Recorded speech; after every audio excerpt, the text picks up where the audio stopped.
Good morning from Hirakata Park. This is about a 30-minute train ride out from the city of Osaka. It's a smaller park, not one that I originally planned for this trip, but one that just kind of fit in terms of where we are and the cost of getting here and that sort of thing. There's 5 roller coasters here, which means today we could get as high as 195 credits. It's getting very close to finally hitting number 200. We're going to go inside and check out some of the rides that this park has to offer. It looks like it's going to be a pretty quiet day, so we should be able to have a really good one. Let's go. So Hirakata Park has an entrance fee, but then also you do need to pay per ride, or you can get an all-access pass, which we have today. I booked my all-access pass through trip.com, and it cost me about 35 Australian dollars. I believe there was a deal going on, so it might typically be just a little bit more than that. But wow, okay, I want to show you this park because this is pretty. Check this out. This is really, really pretty. I've got to say, I had low expectations for the park. I've been told negative things. I don't know how we're going to go in terms of ride quality, but in terms of park presentation and how nice this is, I really like my first impression. We've got Elf, one of Japan's only wooden coasters, and we've got a few others to experience as well. I think I'm going to head towards Elf because that's probably definitely the most promising and unique credit that we've got here today.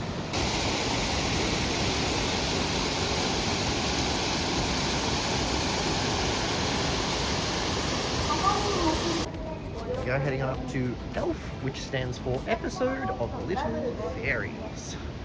Let's see how we go. Intamin wooden coaster, I believe.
Okay, front row ride on Elf to start the day. Oh yeah, that's far from the best wooden coaster I've been on. There's a couple of redeeming moments. Like there's a little pop of airtime, but mostly pretty rough, pretty forceless.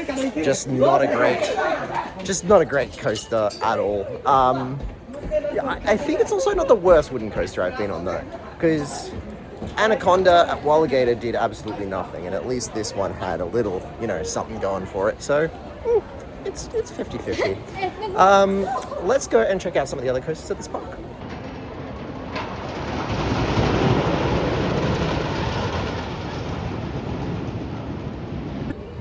Yeah, interesting. Still making my mind up on how bad I really think Elf was.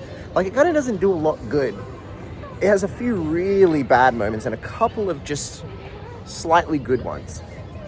But was it truly awful? Yeah, it wasn't the worst, but yeah, not that great. I found the jet coaster here, which I've forgotten the name of, so we're going to check that out next.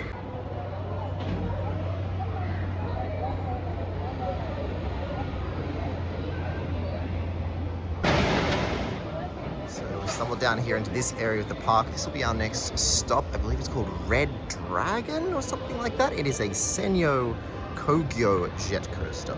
So this will be very interesting. A lot of rides down in this area, including the log flume up there. And we can see Crazy Mouse up here, which is one that I'll talk about in a minute. Let's go see if we can get on Red Dragon. Red Falcon, I was mistaken. I knew it was a red animal of some sort. Red Falcon, let's go.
Red Falcon.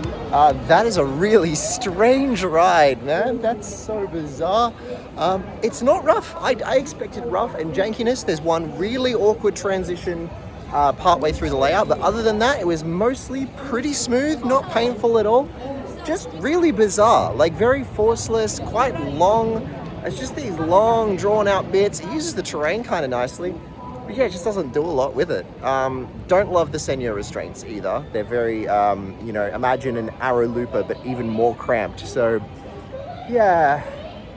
Don't know what I think of that one either. That was just really, really weird. I'm tossing up whether I go get a coffee now or if I go straight on Crazy Mouse. Now, Crazy Mouse is a ride that I have heard from some people, that mixed reports. Some people think that this is one of the worst roller coasters in the world. It's a Reverchon spinning mouse, but it doesn't spin. And apparently that makes it just terrible. So I think I'm gonna get a coffee first because I'm not caffeinated yet this morning, and maybe something to eat. And we'll go up and go on Crazy Mouse next. After that, there's two family coasters. Fantastic Coaster Rowdy is another one that I've heard is absolutely awful. And then there's one that, judging by the look of it that I've gotten so far, I don't think I'm gonna fit on it. I'll go and check the height restrictions and see how we go. So let's go get some food first.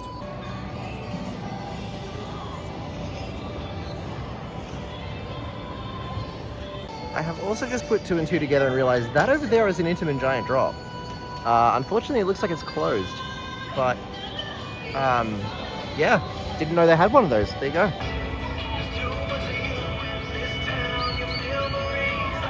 So I've got my coffee. Just behind me there is Fantastic Coaster Rowdy. That's another one that I'm excited to find out exactly how bad it is, because I've heard some terrible, terrible things. But there's a cute little kids area here. They've got like a mini log flume, lots of different rides. Some of it's looking a little bit dated and faded, but not, I've seen worse. So yeah, overall, this feels very much like the Soul Land of Japan so far. Weird rides, bad rides, but like the park actually has a lot of charm. Yeah, we'll see how we go. Got a nice little garden section here. Looks like a British style tea garden little area. This is very cute. I love this.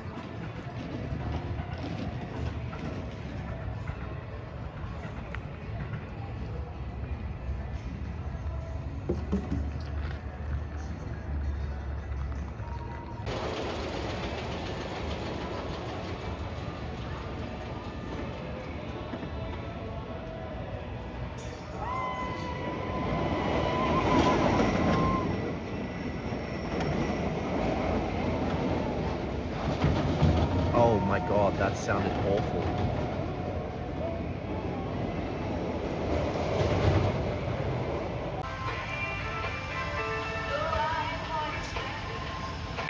Right, we're sucking it up and heading up to Fantastic Coaster Rowdy. I'm going to see how this rides.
What the f*** was that?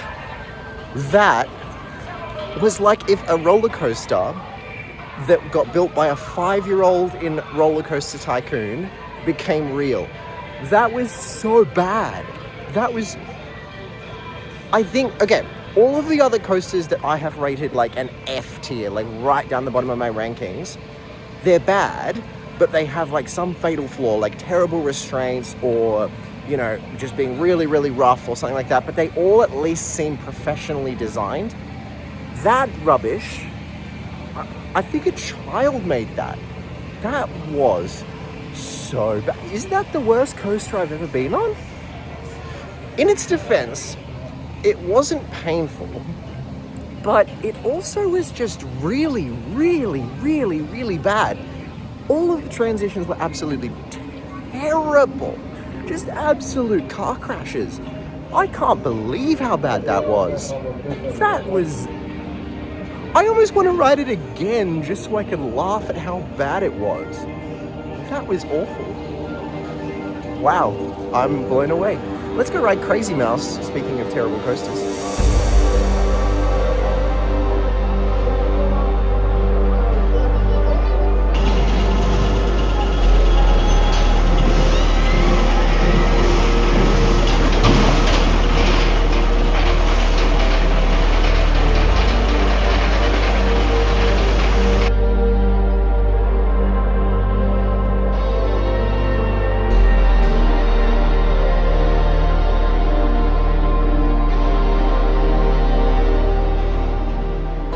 Okay, so again, a coaster that has like one of the lowest rankings on Captain Coaster or whatever. I don't really see where people are coming from with that. It rides like a pretty standard Reverchon spinning mouse just without spinning.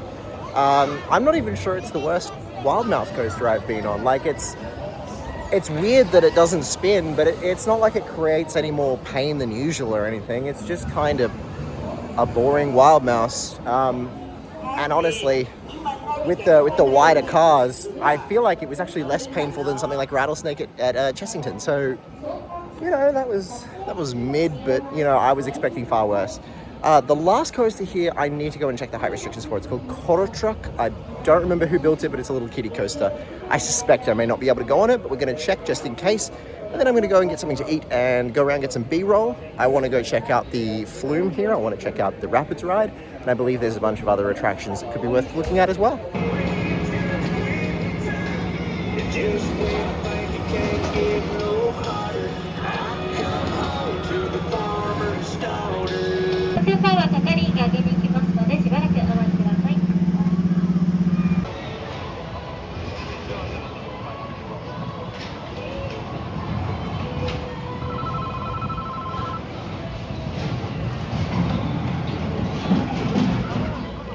Okay, well, I fit on it. I probably shouldn't have been allowed to ride it because holy crap, that was cramped. Cute ride though, very smooth. I was surprised how smooth it is. Very, very, very short, but honestly, I don't have too many complaints. It's obviously made for kids, so I can't whinge too much. And we've got all 5 credits at the park today, which takes me to 195. So next park should be where we hit 200. Let's go.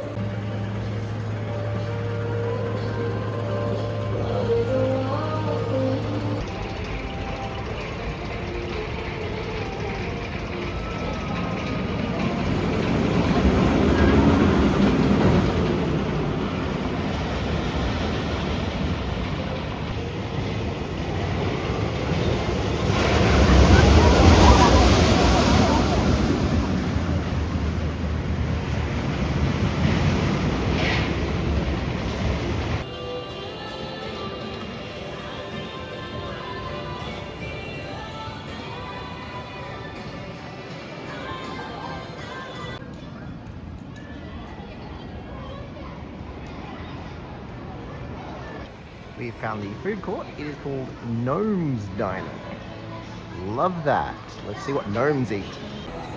All right, we had a look, but they had ordering machines and like everything on the machine was marked as like sold out or not available.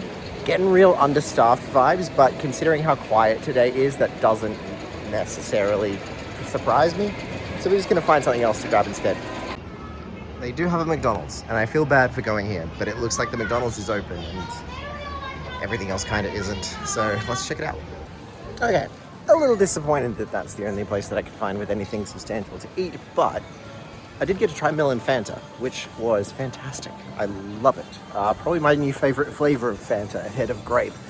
I want to go try out the Rapids ride and the Flume ride here, because they both actually look surprisingly good. So let's give them a go. I'm heading towards the Rapids ride right now.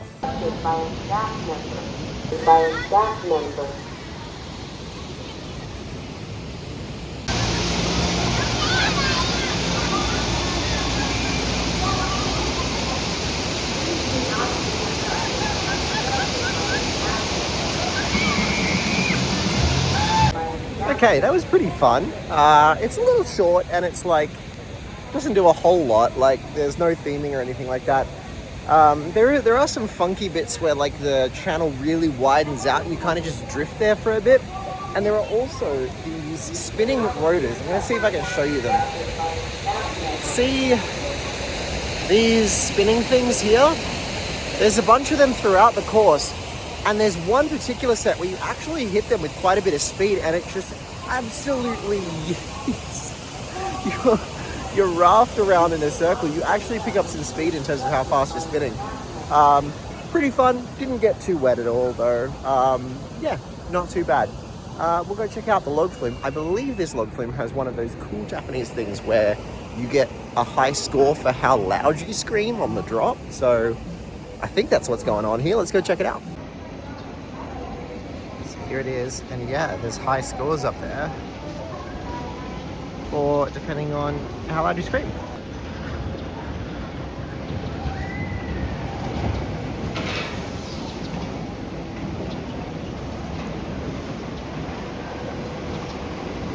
R0. Here it is, Bash, Journey to Asian Jungle. Let's go.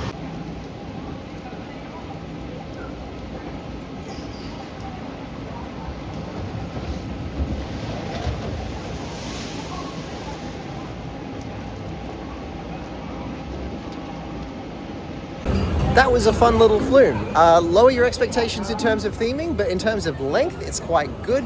The scream sensor at the end it's a fun touch, adds a little something to the ride.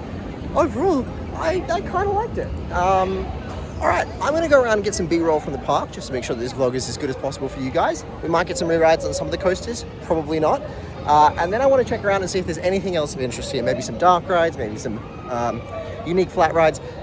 Walk through something like that, and we'll see if there's anything we can find. I'll be back with you guys in a tick after I've got some good old footage for you.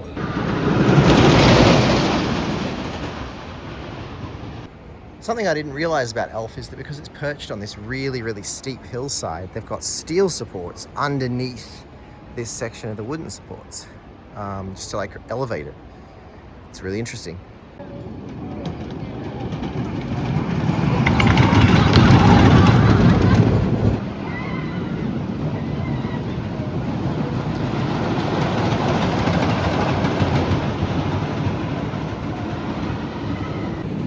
So I did give Elf another go while I was here getting footage. This time I got a wheel seat.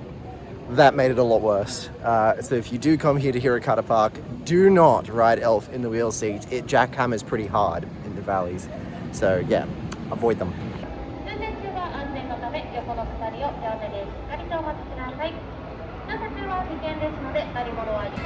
So I've been wandering around having a look, and I believe there's a dark ride up in this section of the park that I want to check out. It's a 3D dark ride or something, and there might be one over the other side as well. So we'll give them a look, see how good they are. Alright, this is the first one. It's got a big old facade on it. I think this is a 3D shooting dark ride.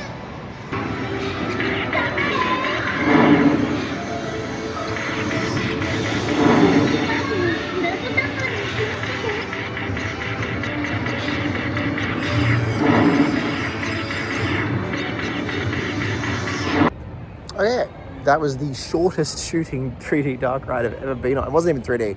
It was like you move along, it was constantly moving, and you kind of move sideways around a very, very short track, and you've got shooting scenes in front of you. The props and effects were pretty cool.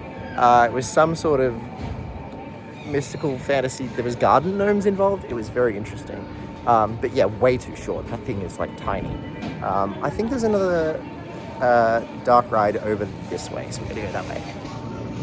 And here we go. We're heading in that direction. Okay, unfortunately I couldn't get any photos in there of what that was. really weird, interesting style of 4D cinema where you've got a big, it was built by Senyo, I believe, big round floor with all of these little chairs just scattered almost seemingly randomly around the place that can pivot, yeah, kind of like just a revolving chair. And then the screen is 360 degrees around you.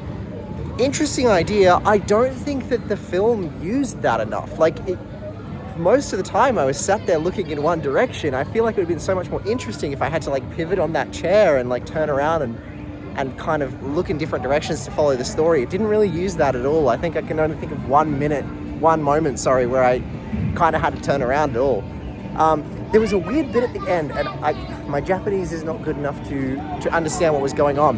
When we walked in, we were given a card that had a number on it, and at the end, it did like almost a roulette around the thing and picked a number. There was basically no one on the ride, and no one had the number that came out. But when the attendant came in, she asked if anyone had the number 7, which was the one that got drawn out. So I don't know, maybe they give out prizes or something like that after the ride. If you've been to Hirakata Park and you know, let me know in the comments, because I was really confused at that and I thought it was really bizarre and weird. We're going to see if there's anything else worth doing here at the park, get a little bit more footage, and then we might call it a day here from Hirakata Park. It's a very nice park. Ride quality lacks a little bit, but kind of similar to Seoul Land. It's like just a nice park to be in. It's pretty. You can just wander around and have a good time, even though the coasters and the rides are not really world class or anything. The other thing that the park does have is a few of these things like Touch of Battle, and there was one that was Egyptian themed. It seemed to be like interactive games.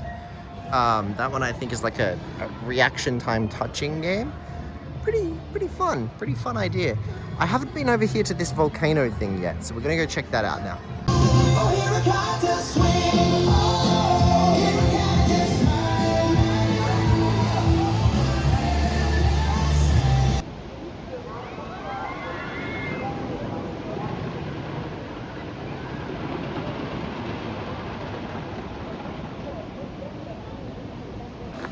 One more attraction we're going to try today. It's called Magical Volcano, and I think it's like a walk through this big volcano. So we're going to check it out.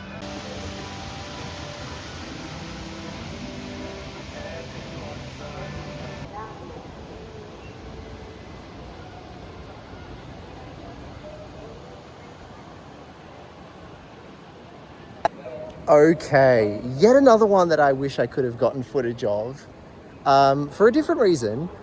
You don't get a moment to breathe in there. If you come to Hirakata Park, do not miss Adventure Volcano. It is more geared to kids, but it is like, I've never seen an attraction like that. That's so cool.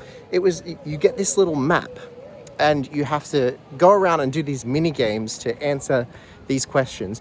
And then there's a battle sequence at the end inside the volcano where you fight these lava monsters by like doing these things like throwing balls into the volcano and tapping on touch screens and stuff.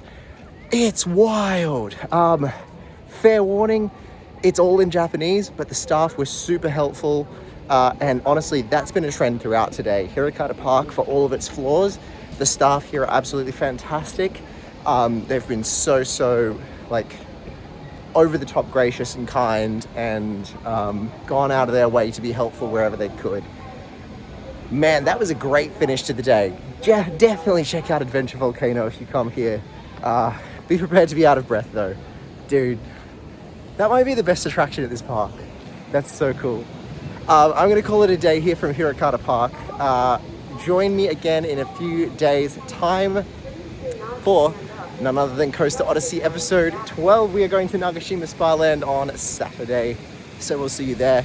If you are one of our wonderful members, there are also some vlogs coming up from a couple of sightseeing days in between, so don't miss those as well. A big shout out to all of my members who are on the screen now. You guys make this all possible, not just in terms of getting to these parks, but also just motivating me to make this content for you guys. I really appreciate all of your support, and it means the world that you guys want to support me. I will catch you in the next video. See you later from Japan. Goodbye.